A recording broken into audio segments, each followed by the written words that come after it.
स्वः तत्सवितुर्वरेण्यं भर्गो देवस्य धीमहि धियो यो नः प्रचोदयात्। Arunachal Shiva Arunachal Shiva Arunachal Shiva Arunachala.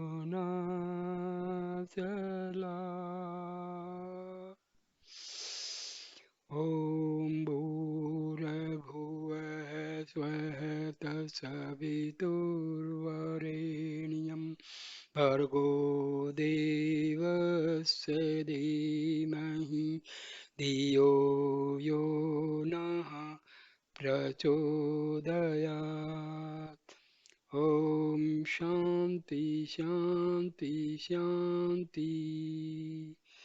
By reciting these mantras, our spiritual level is raised to very high level, and the words come out of this mouth are of very real nature.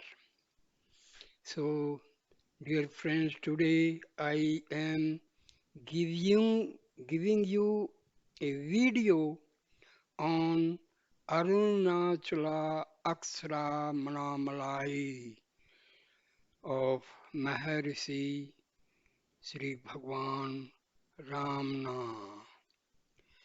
So I start the video.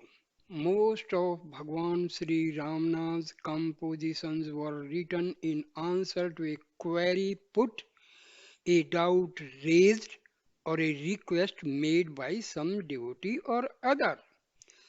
Some of them came out of him as the expression of an inner urge. He was no author in the ordinary sense of the term. The truth he saw, he revealed to those who wanted to have a glimpse of it. When Sri Ramana was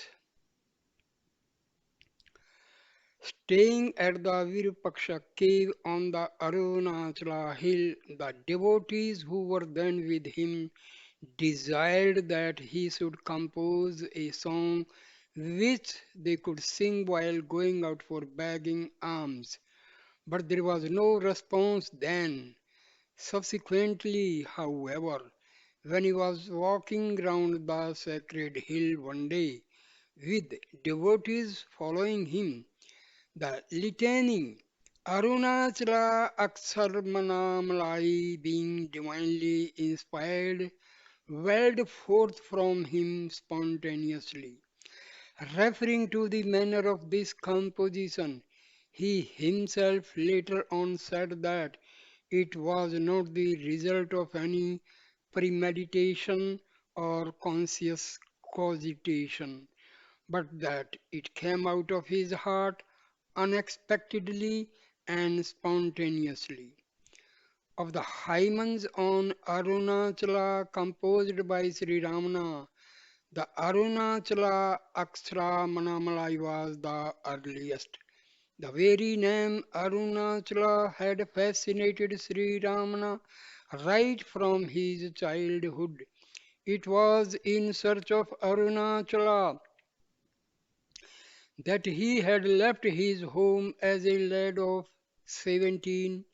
In the note that he left behind, he had stated that he was going in quest of his father and that no one need go after him. After arriving at Tiruvannamalai, he stayed there till the end of his earthly life. To him, Arunachala was no mere hill. It is the visible symbol of the Absolute Spirit. He found no contradiction between his Advaita experience and devotion to Arunachala. In fact, there can be no opposition between jnana and bhakti at the highest level. That view which holds that there is no place in Advaita for either God or devotion is clearly mistaken. There is an old Sanskrit verse which says that it is by the grace of God that even the inclination towards Advaita comes to a few.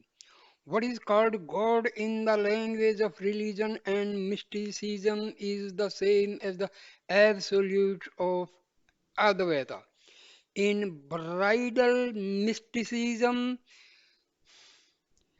the devotee considers himself to be the bride of God. He employs the intimate language of love in conversing with his Lord. All the processes connected with carnal love are observed to take place between the devotee's soul and the bridegroom, except the carnality. The devotee pins for cringes, cajoles, chides, and quarrels with the beloved.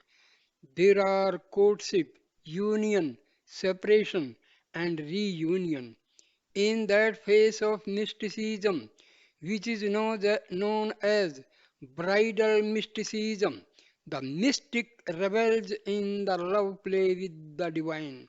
The culmination of this sadhana, however, is the realization of non duality. Love is never satisfied so long as the dualistic consciousness lasts. Where two-ness is, there is no true love. Love is oneness. Ananda is Advaita. The Atma is Rasa. In Sri Ramnath's love litany, we have this clearly taught. Even in the first verse of the hymn, he speaks of the I am Arunachala experience. When love matures and realizes itself, there is nothing but Arunachala. Arunachala is all is Arunachala. This is the plenary experience which is Advaita. The title of this lyric poem, Arunachala Akshara Manamalai, means the bridal garland of letters for Arunachala. Manamalai is the wedding garland which symbolizes the union of the bride with the bridegroom. It also means sweet scented garland. The poem is called Akshara Manamalai because the initial letters of the verses of the hymns are in the alphabetical order. Akshara Manamalai may also mean the garland that serves as the insignia of marriage with the undecaying, that is Akshara. Akshara means that is not destroyed. Anything which is not destroyed is known as Akshara. Lord, the phrase contains the name of Bhagwan Sri Ramana too, Akshara Ramana. It is significant that the hymn is composed of 108 verses, a number that is supremely sacred. Innovation. As I offer the bridal garland of letters to the Lord Arunachala, protect me, grace bestowing Ganpati, by extending a lifting hand. This is an invocation to Ganpati, the remover of all obstacles. The invocation is made so that the purpose of this poem may be fulfilled, viz., to bring about the union of the soul with God, or in other words, to effect the realization of the non difference of the Jiva from Brahma. The bridegroom Var is Arunachala. The phrase can also be taken to mean Arunachala Hara. The bride is the devotee's soul. The latter longs to meet the Lord and become one with Him. In order to symbolize this union, she makes a garland of letters and fervently hopes that this would be accepted by the Lord. Fearing that there may be obstacles in the way, she prays to Ganpati for success in her mission. Refrain. This is the mantra or theme of this grand litany. It is recited at the end of each verse. Even those who are not acquainted with the verses join in the recitation of this mantra in chorus. The mantra is Arunachala Shiva. Shiva is the most auspicious name of God. It itself means the auspicious. Shiva, the formless, appeared in many forms in order to bestow his grace on his devotees.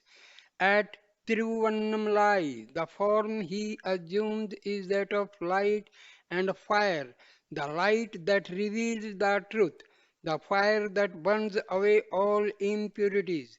There is a legend according to which Shiva appeared as a column of light at this place, and Brahma and Vishnu failed to discover the top and bottom, respectively, of this column.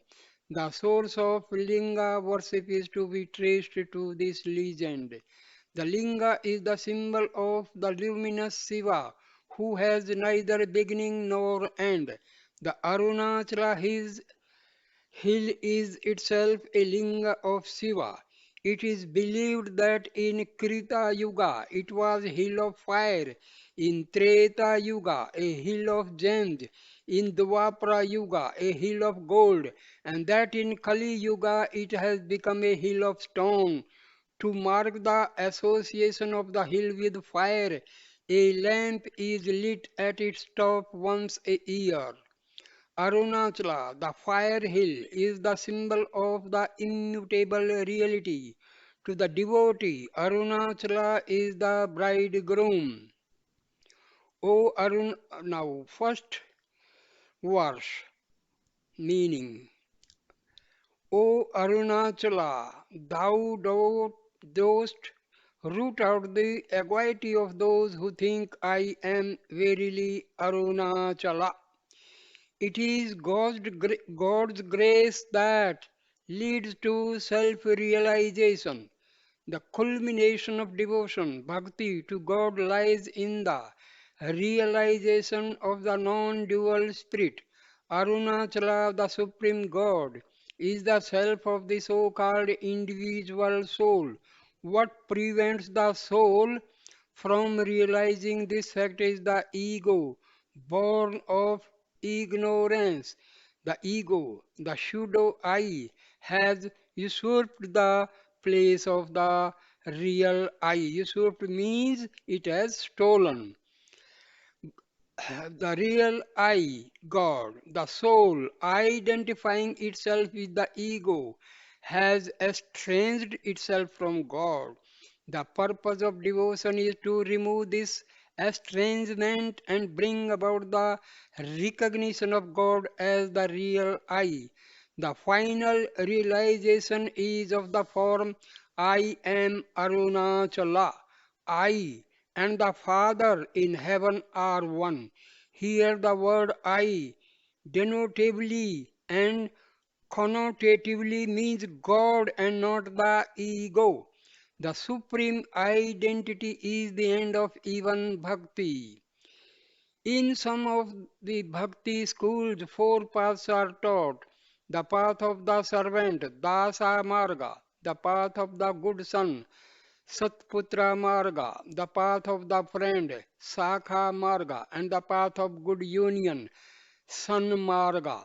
Here the grading is on the principle of lessening the distance between the devotee and the deity.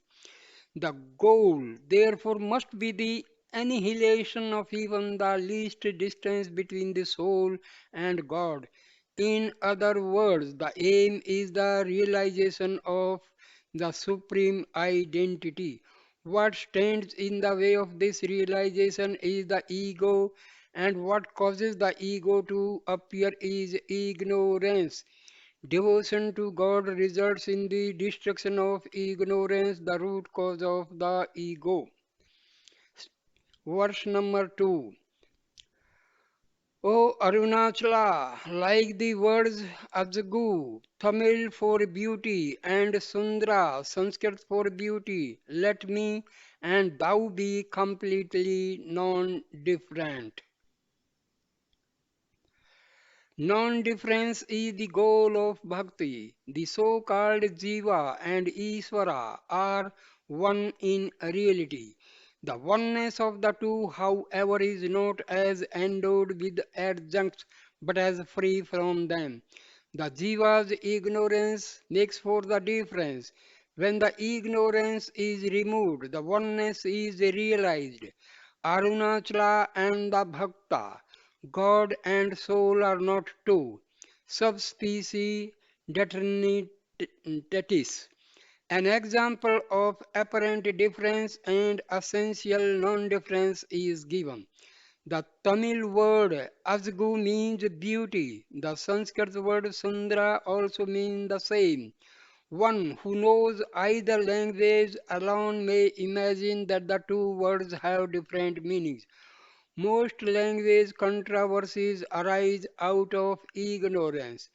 When one realizes the identical connotation of the two words, one would know that it is evil to be misled by difference in expression. Note. Asgu and Sundra were the names respectively of Sri Ramna's mother and father. Verse number 3. O Arunachala, what a wonder this, that thou didst enter my mind and rescuing me, holdest, holdest me captive in the cave of thy heart. The mind, which is but a cluster of desires,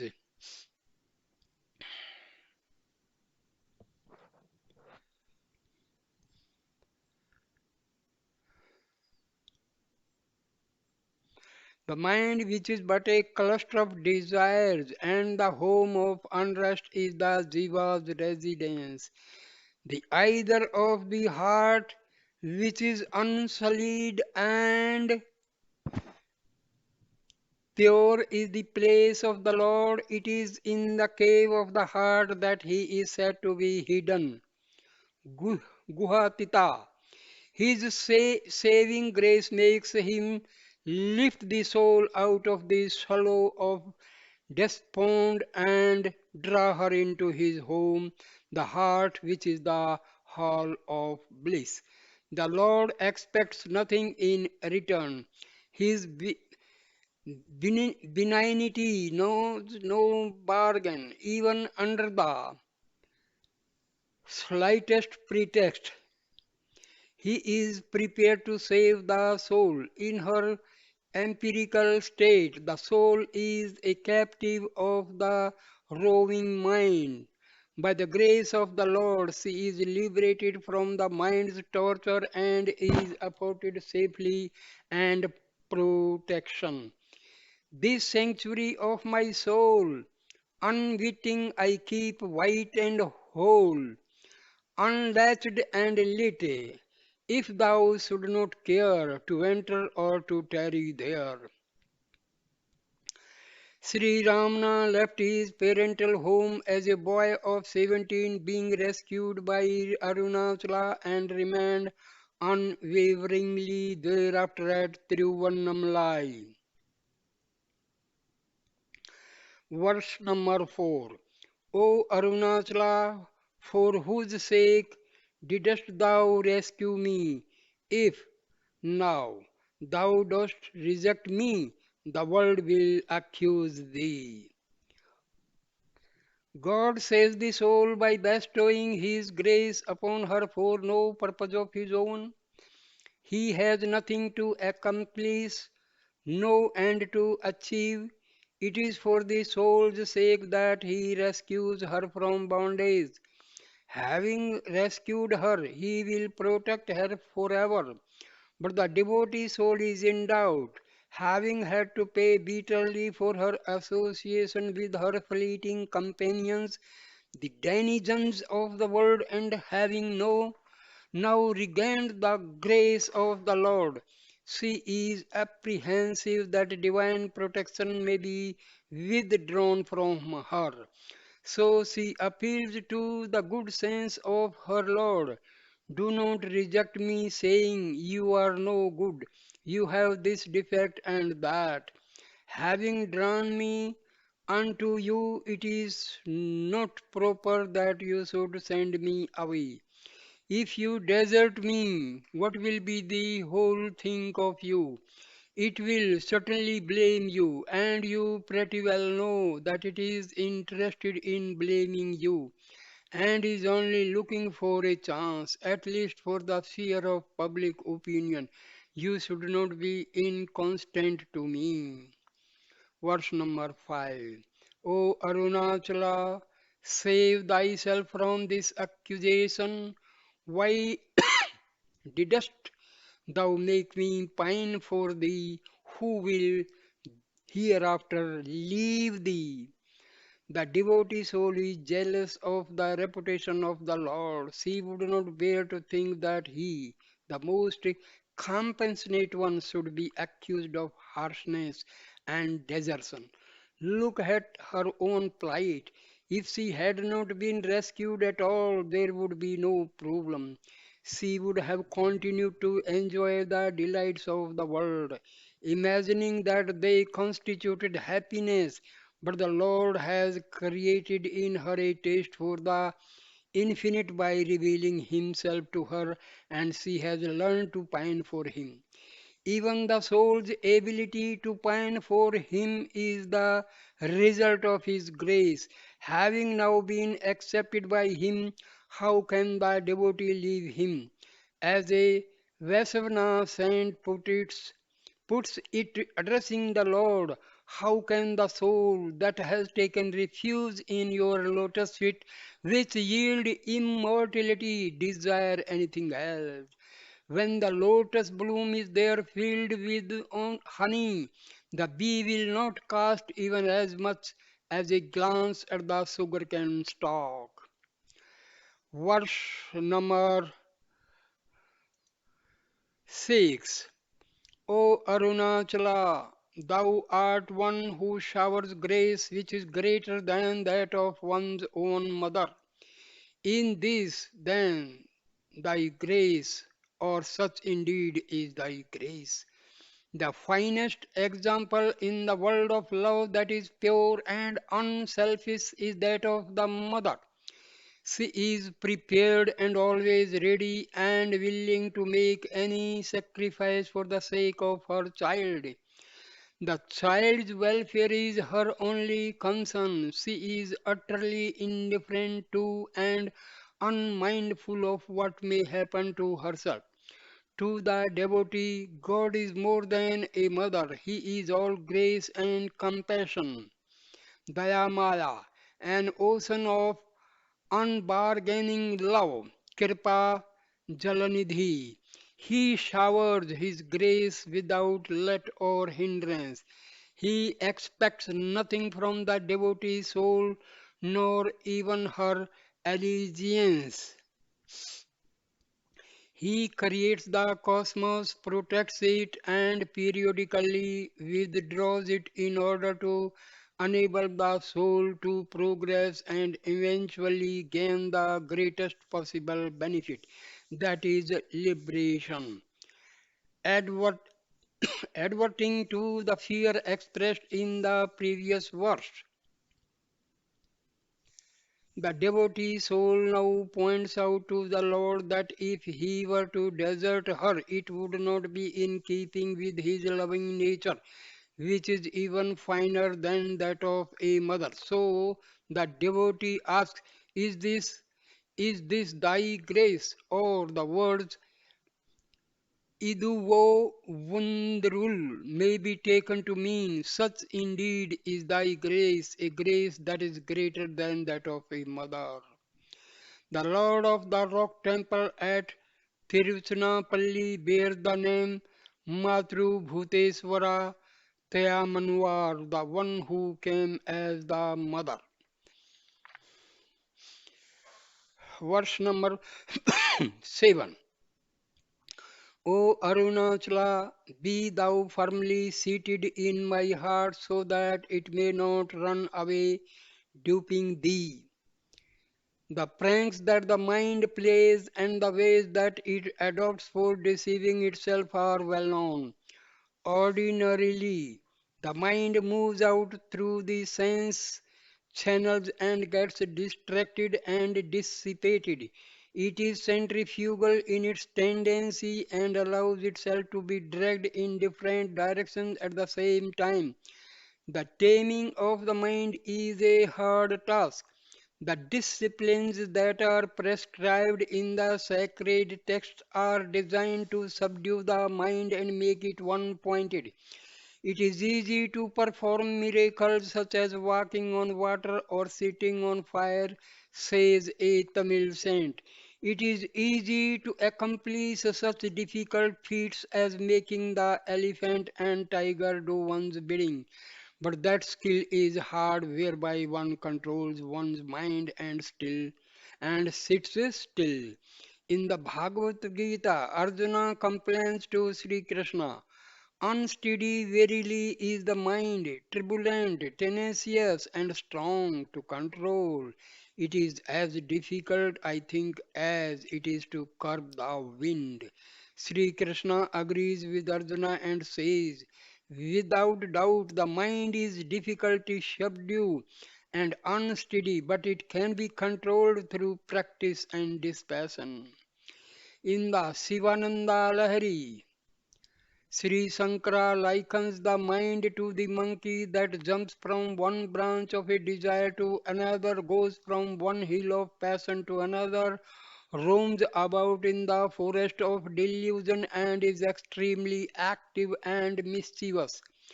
Addressing Shiva as the prince of beggars, Kapalin, he says, take this monkey as my arm gift to you, after tying it firmly with the rope of bhakti. The purpose of devotion is to sublimate the mind and make it one pointed. Prahlada prays to Narsimha.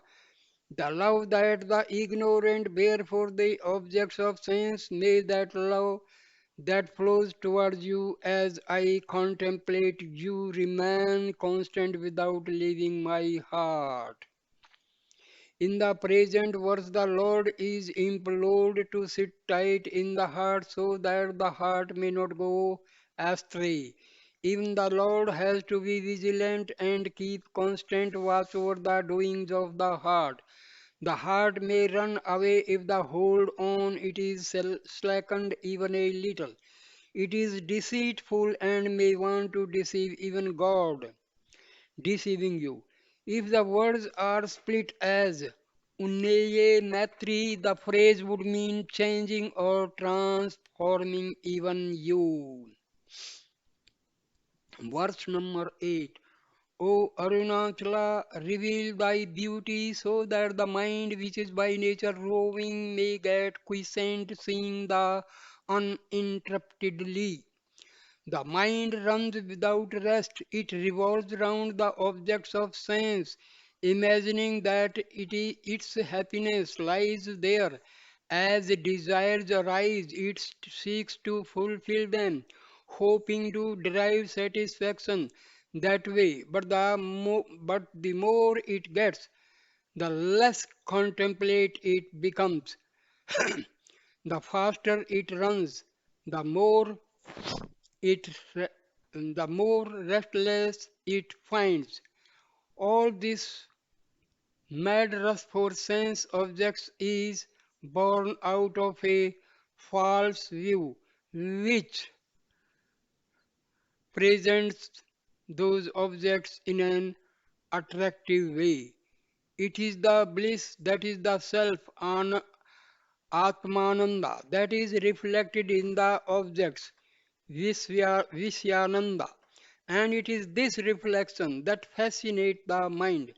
The shadow is mistaken for the substance, the dry bones for the juicy flesh.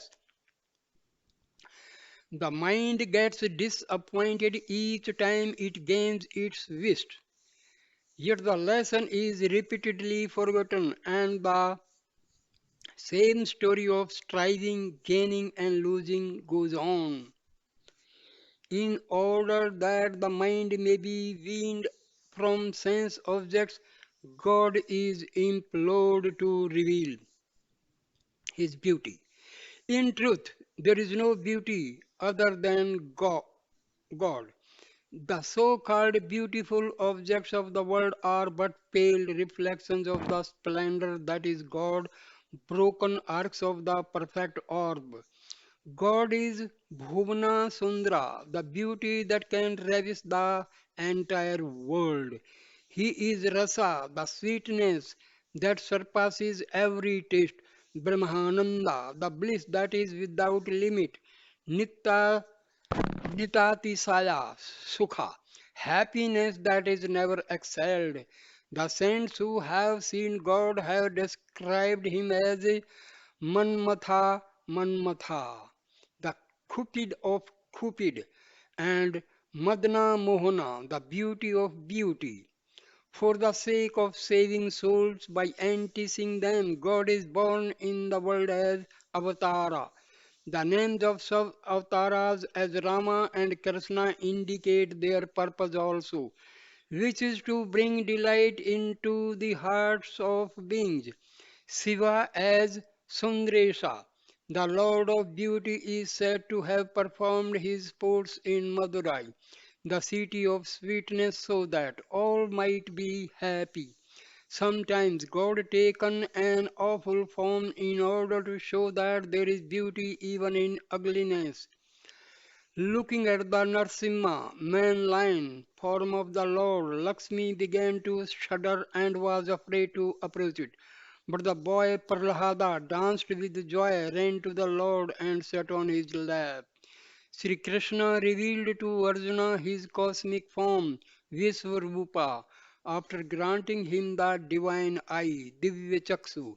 Arjuna could not stand the sight of the Ghora Rupa, frightful form, for long and prayed to Sri Krishna to resume his normal and usual form. In order to captivate even the ordinary mind, God has to take a comely form. It is then that the mind is likely to leave its vain pursuit of the fleeting pleasures of the world and lie quietly contemplating the beauty that is God. Verse number 9. O Arunachala, if thou dost not join me now, destroying my equity, is this thy manliness? The devotee soul appeals to Lord to join her and make her his own. She has come of age and is now mature. She has also chosen the Lord as her consort and would think of no one else. It is now time for him to come and take her under his protection. Not being able to bear isolation anymore, she cries out to the Lord, imploring him to come. It is only He, the bridegroom, that can destroy the soul's virginity, which is equity. The devotee soul takes the liberty of rebuking the Lord, saying that if he does not do his part, he would forfeit his title to Purushottam being the supreme male. Verse number 10. O Arunachala, why this sleep? While others are dragging me, does this become thee? The rivals to the Lord are the senses and their objects. They drag the soul even though they have no right to do so. The control over her is illegitimate, belonging to the class of not self as they do. They ought not to get into an alliance with the soul. But the ignorant soul, forgetting her spiritual nature, consorts with the senses and their objects.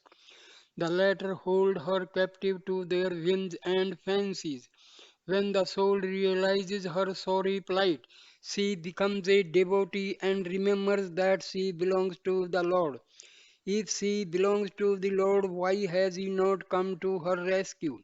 Has he gone to sleep? Why should he be indifferent when she is seduced by others? This is not fair. He has all the power and strength required to save her. So she rebukes her Lord. Why do you sleep when something that intimately belongs to you is being misused? This is an insult not so much to me as to you. You are the Lord, and it is your inalienable duty, inalienable duty to safeguard my honor. Verse number 11. O Arunachala, when the five senses, the thieves, entered my heart, were thou not in my heart? The five senses are here compared to thieves. A thief is one who deceitfully takes away what does not belong to him. The soul is not a property of the senses, yet the senses take her away. The senses storm the heart, enter it by force, and snatch away the soul. But how can this happen? Was not the omnipotent Lord there in the heart? If he were there, how dared the senses to trespass? It is not possible that they have power over the authority of the Lord. Being present in the heart, he could not be sleeping, for he is ever wakeful. He is all seeing, always. Sarvadriksada. Shall we say that he was not present? But how can that be, since he is present everywhere? In the following Sanskrit verse, the passions are compared to thieves, desire, anger, and greed. These thieves reside in the body in order to steal the wisdom gem. Therefore, be awake, be awake. Verse number 12. O Arunachala, deceiving thee, who art one without a second, who will come in? This indeed is thy guile. If it is not possible to assume either that the Lord was not asleep or that he was not absent when the sense thieves entered the heart, what is the conclusion one is inevitably led to? It is this wish that all this is the Lord's Maya. He cannot be deceived.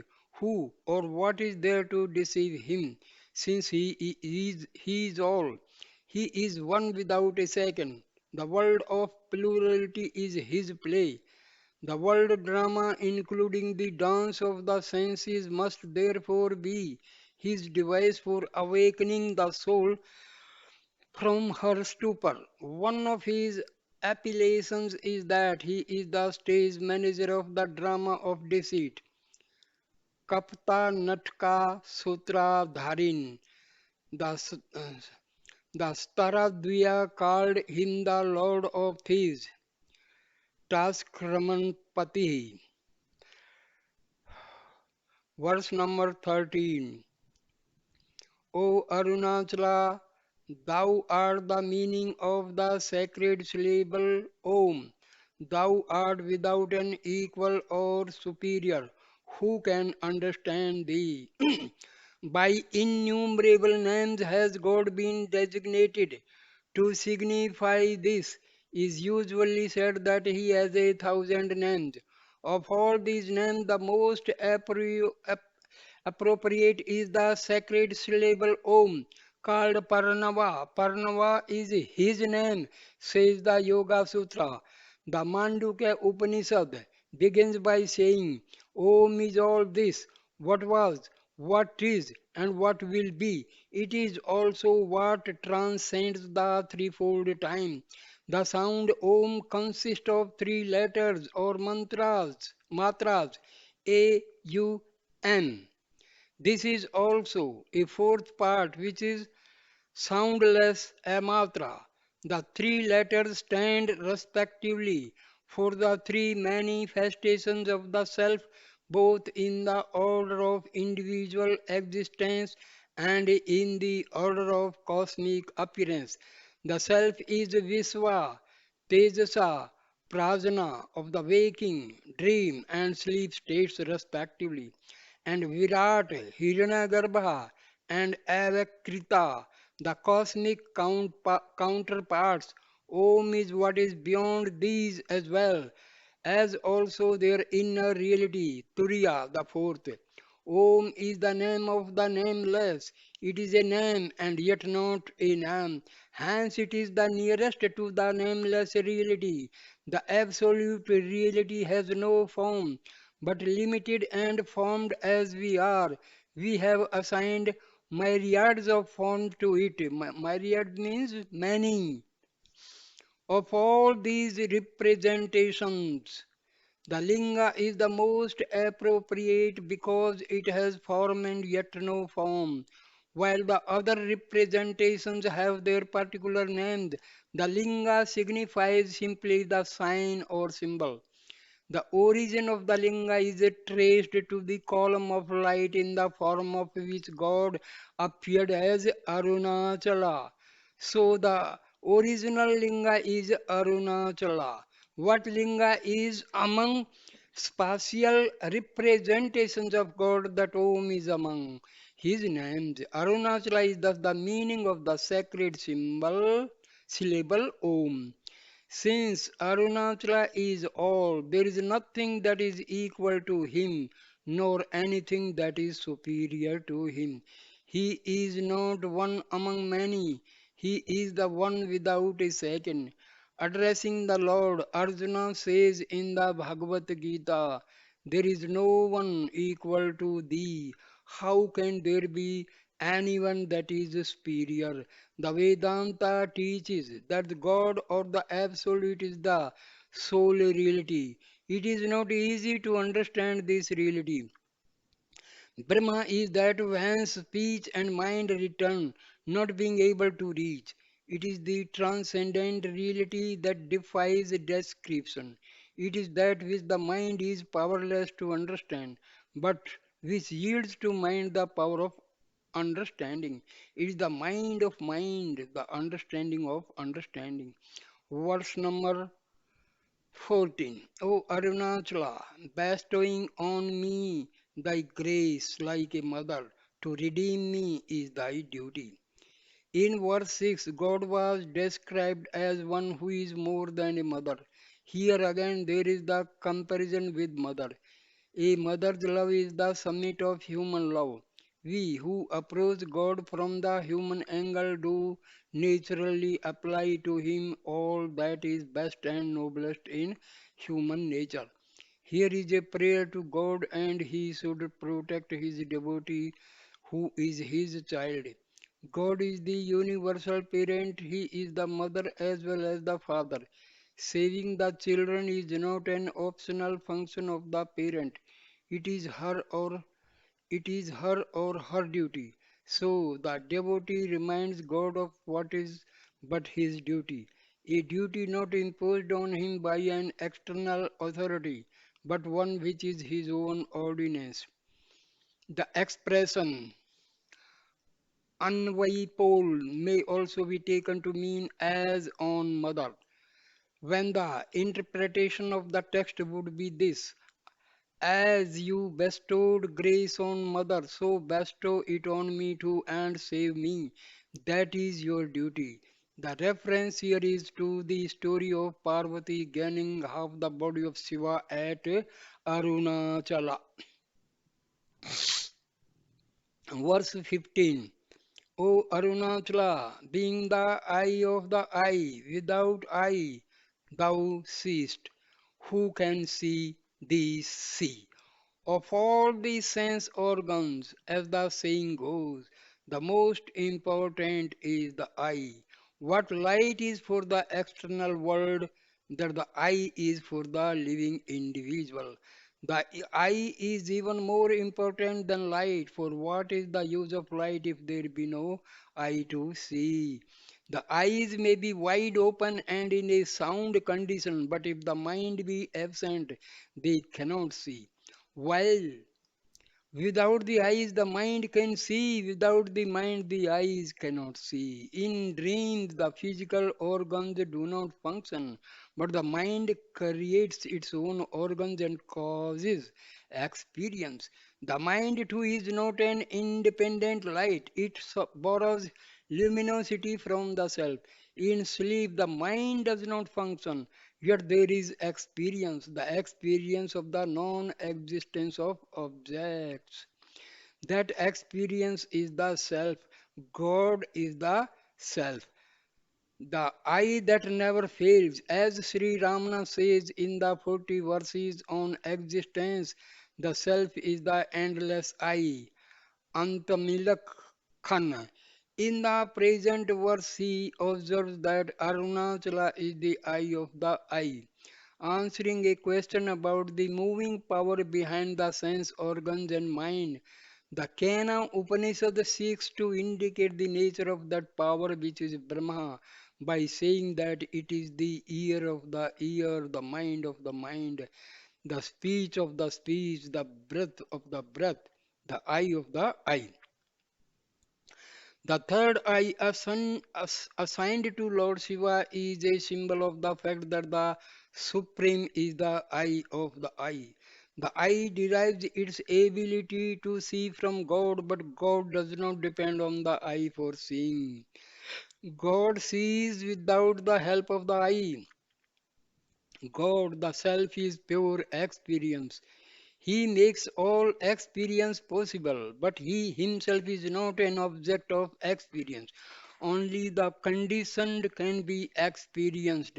The unconditioned is never an experienced content. Here, Sri Ramana asks, who can see thee? Verse 16.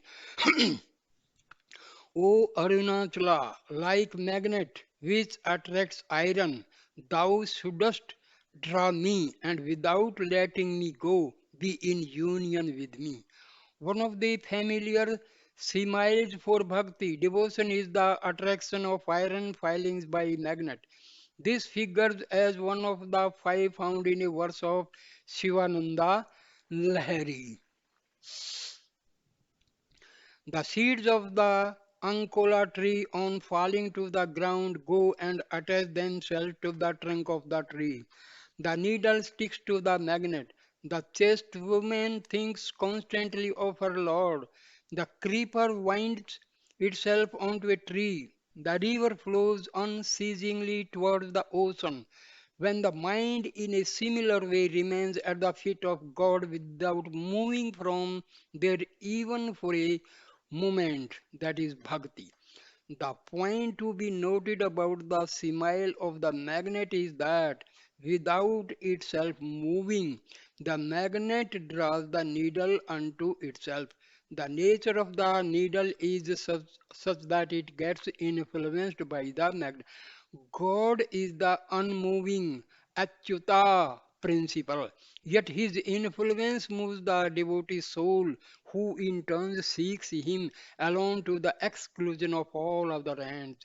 Here in this verse, the soul longs to lose herself in the being of God. She implores her Lord to engulf her so that there may be no individuality left in her. The union viewed from the side of the soul is sometimes compared to that of water with water, milk with milk.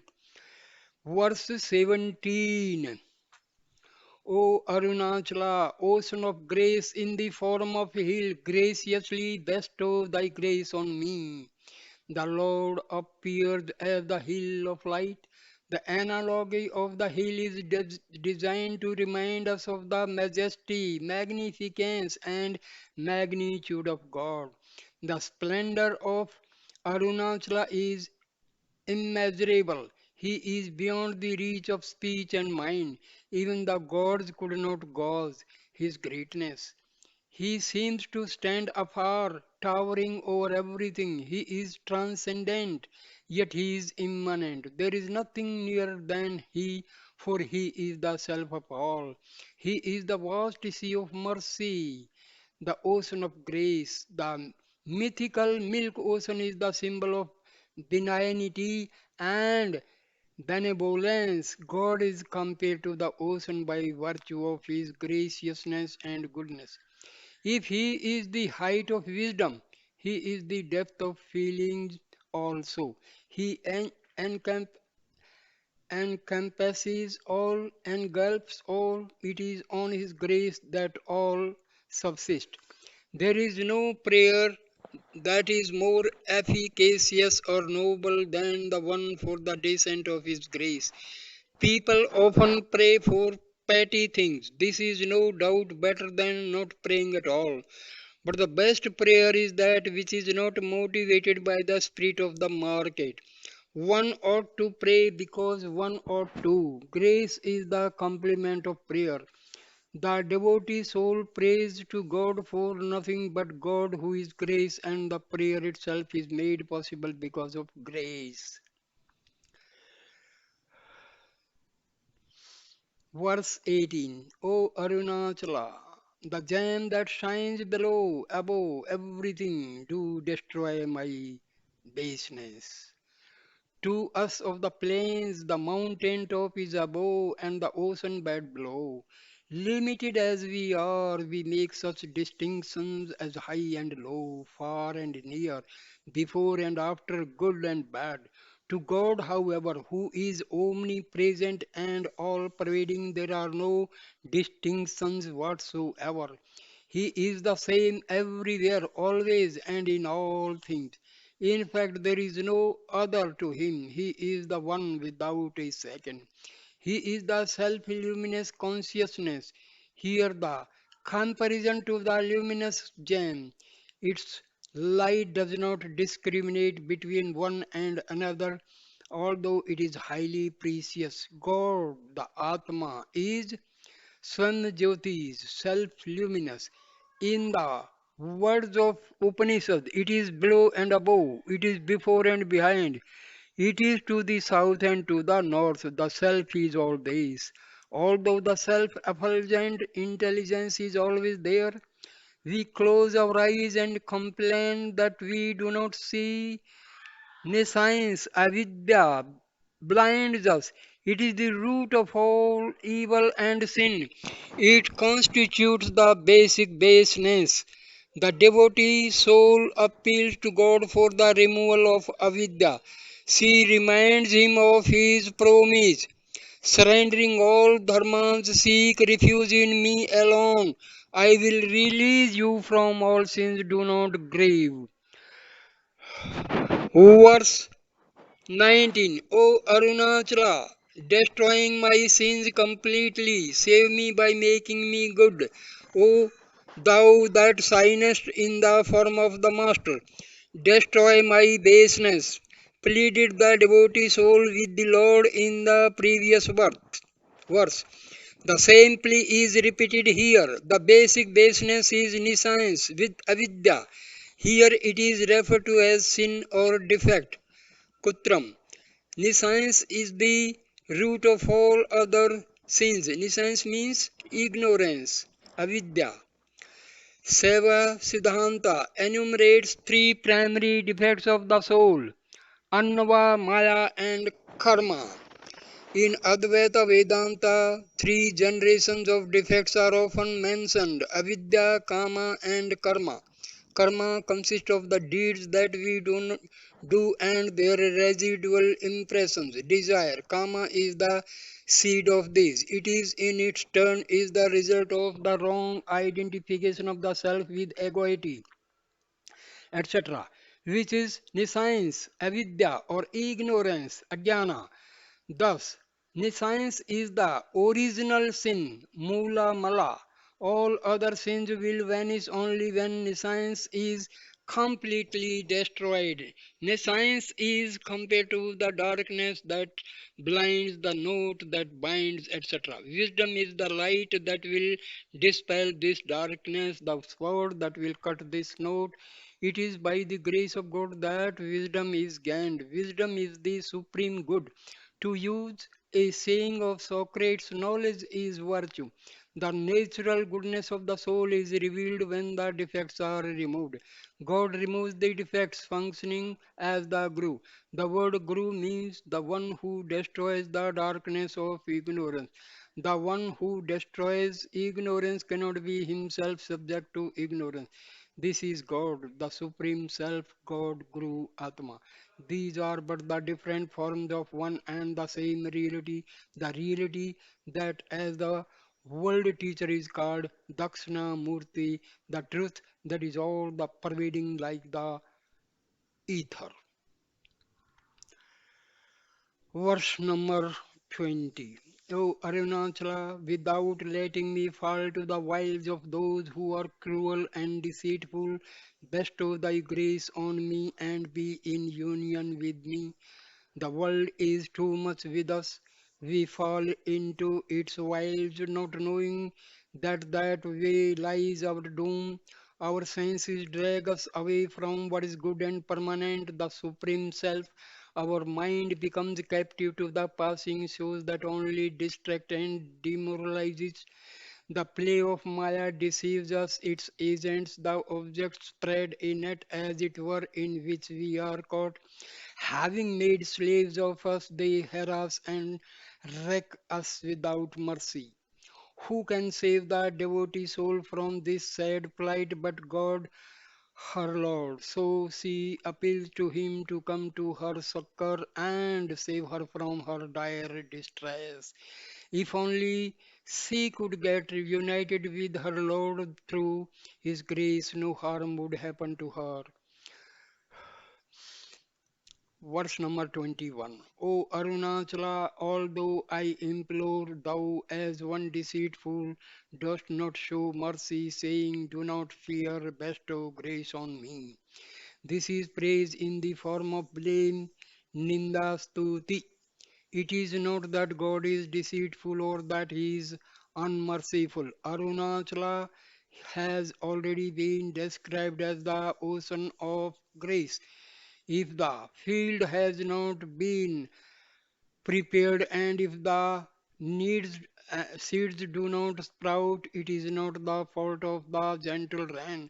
The defects residue in the soul prevent the descent of grace. The devotee soul who has turned Godward realizes this fact and prays to the Lord for removal of the defects. In the course of her journey, she becomes impatient sometimes and accuses the Lord for her delay. Let him not even run immediately to the soul to save her. Let him at least give the assurance that she needs no fear. Let him promise her protection from fear. Abhya Pradana. Verse number 22. O Arunachala, bestow thy grace without tarnishing, thy blemishness, fame forgiving without asking. The devotee soul continues to invoke the grace of the Lord. In the case of an earthly Lord, one has often to ask explicitly what one wants from him. For one thing, he may not know what is wanted from him. For another, even if he knew, he may not be able to give it. The characteristic of a finite person is that he has little knowledge and less power. God, on the contrary, is omniscient and omnipotent. He knows the needs of all beings and has the power to satisfy them. Such indeed is his greatness. If he does not now come to the succor of the pining devotee soul, what will happen to that greatness? What will people think of Lord?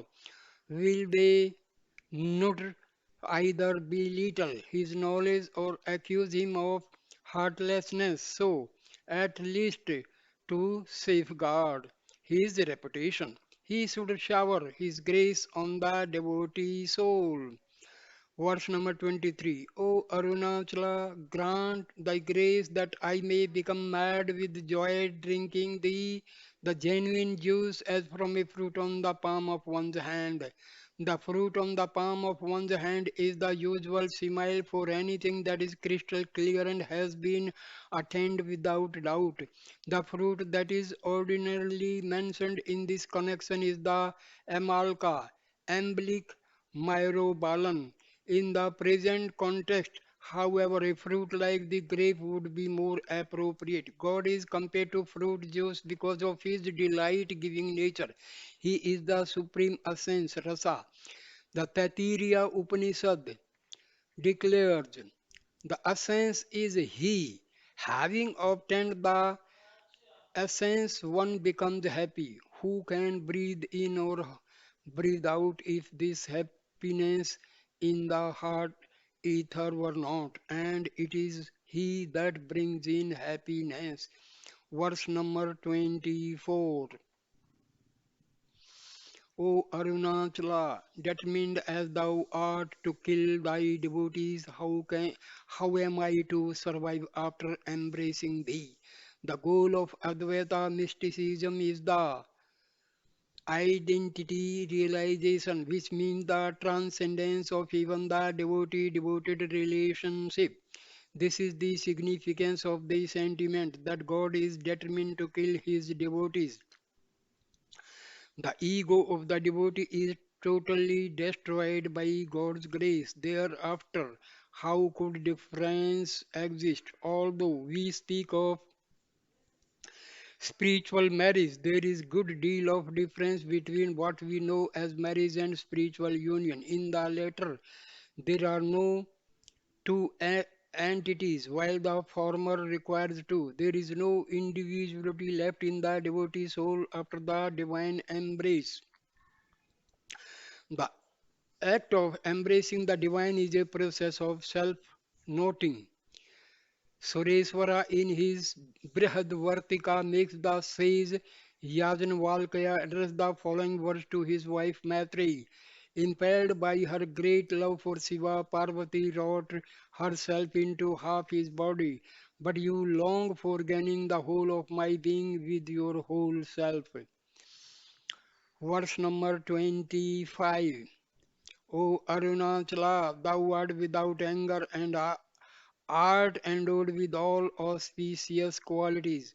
For thee to accept me as this target, what meritorious deed have I done, or what offense have I committed? God, the Absolute, has no qualities, but if qualities should be assigned to God, nothing that is despicable or evil can be attributed to him. For purposes of worship, he is regarded as endowed with all auspicious qualities. Passions such as anger, etc., do not belong to him. In our ignorance, we may imagine that God's act of destruction is born of his anger. But those who know the truth know that world destruction is the most benevolent act of God. As sleep is to the individual soul, so is cosmic dissolution to the entire creation of the Trinity of Godhead. The function of destruction is associated with Rudra, Shiva, and consequently some are inclined to characterize Rudra as the angry god. This, however, has no justification. Rudra is Shiva, the most auspicious and blissful divinity. In the august presence of Arunachala Shiva, the devotee soul realizes her imperfection. Yet, if she should have received the grace of Shiva, it must be that she feels due to some past merit. Divine grace is not measured out in accordance with the desire of the soul. If that were so, it would cease to be grace. All that God waits for is the proper attitude of receptivity on the part of the soul. When the soul has become mature in this sense, grace descends on her and transforms her. She then becomes God's target. The expression Korean Sedan may also be taken to mean what offense have I committed? Then it would be praise in the form of blame, Ninda Stuti. The devotee soul tells the Lord, what is the offense that I am guilty of? Why is it that you have chosen me as your target for destruction? So I stop the video here. Thank you for watching and listening this holy scriptures Akshara Manamalai. Please subscribe my channel. Thank you, my dear friends. Arunachala Shiva, Arunachala Shiva, Arunachala Shiva.